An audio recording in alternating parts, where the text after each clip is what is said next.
আজকে যে লোকসভা ভোটে চারদিকে দেখা যাচ্ছে যে বিজেপির উপরে অভিযোগ দিচ্ছে এবং কেন্দ্র বাহিনীর উপরে অভিযোগ উঠছে যে কেন্দ্র বাহিনী বিজেপি সাপোর্ট করে ভোট করাচ্ছে। এটা বহু জায়গায় এরকম একটা অভিযোগ আসছে এবং বহু জায়গায় গন্ডগোল হয়েছে, কি বলবেন?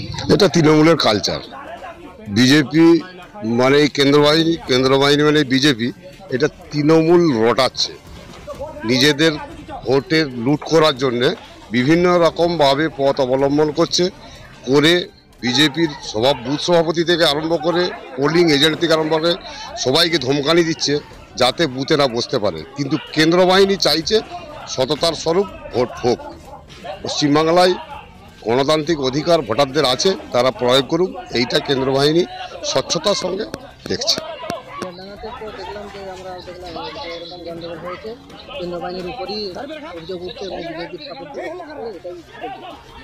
ওই তৃণমূলের গুন্ডা বাহিনীরা চেষ্টা করেছিল ভোট লুট করার জন্য, কেন্দ্র বাহিনী বাধা দেওয়ার জন্য তারা আজকে এই বদনামটা পাচ্ছে।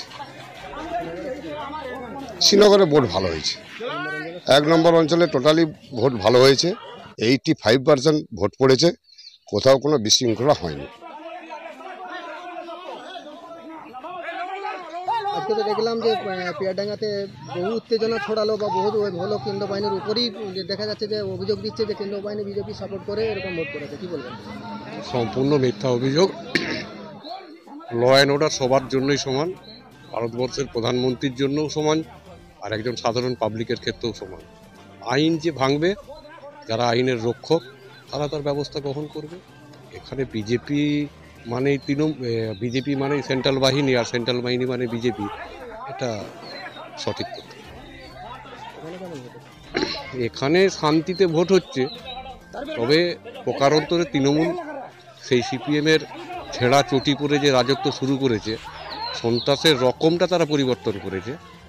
কিন্তু মানুষের গণতান্ত্রিক অধিকার কেন্দ্রীয় সরকার যেভাবে প্রয়োগ করার জন্য ব্যবস্থা নিয়েছে, সেটা ভোট গ্রহণ কেন্দ্রে এবারে আর করতে পারে। এমনটা দেখা যাচ্ছে যে ভোটের বাহিনী চলে যাওয়ার পরে একটা গন্ডগোলের সৃষ্টি করে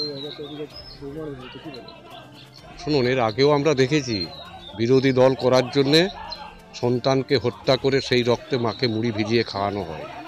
আবার দেখেছি বিরোধী দল করার জন্য বাড়ির গৃহবধূকে সাদা কাপড় পৌঁছানো হয়। বিরোধী দল করতে গেলে বিভিন্ন বাধা, বিভিন্ন প্রতিকূলতা অতিক্রম করেই করতে হয়। যারা বিরোধী দল করে তারা অন্যায়ের প্রতিবাদ করতে এসছে, ভোগ করার জন্য আসেনি। ভোগ করার মানসিকতা তারা থাকবে, তারাই এরকম নোংরা কালচারে অভ্যস্ত। হৃদয় হাজরা, বিজেপির আরামবাগ সাংগঠনিক জেলার কিষাণ মোর্চার জেলা সভাপতি।